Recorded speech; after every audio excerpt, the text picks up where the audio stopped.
படிக்காம வாழ்க்கையில முன்னேறவே முடியாது. நான் 10th ஃபெயில் ஆகிட்டு எனக்கு தெரிஞ்சு நேற்று ஒரு பாப்பா கூட பேசினேன். அக்கா நான் 10வது ஃபெயில் ஆகிட்டு நெக்ஸ்ட் ஏதாவது ஒரு துணி கடையிலையோ இல்லை ஏதாவது ஒரு டிபார்ட்மெண்ட் ஸ்டோர்லேயோ வேலை செய்யலான்னு இருக்காங்க.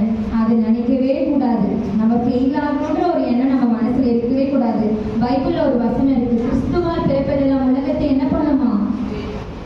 ஜெயிக்கும். இசப்பால பிறக்கிற ஒவ்வொருத்தரும் என்ன பண்ணணும்? இந்த உலகத்தை ஜெயிக்கணும். ஜெயிக்கணுமா இல்லையா? சத்தமா சொல்லுங்க, ஜெயிக்கணுமா இல்லையா? ஜெயிக்கணும், எல்லாத்தையும் ஜெயிக்கணும்.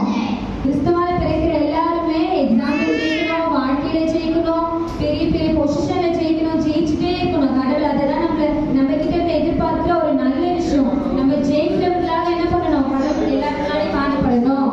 ஒன்ன பார்த்து கவனி, உங்களை பார்த்து நீங்க கிறிஸ்டியனான்னு கேட்கணும், நீங்க ஜீசஸை வணங்குறீங்களான்னு கேட்கணும். அப்படின்னா நம்மளோட பொசிஷன் அப்பேற்பட்ட பொசிஷனா இருக்கணும்.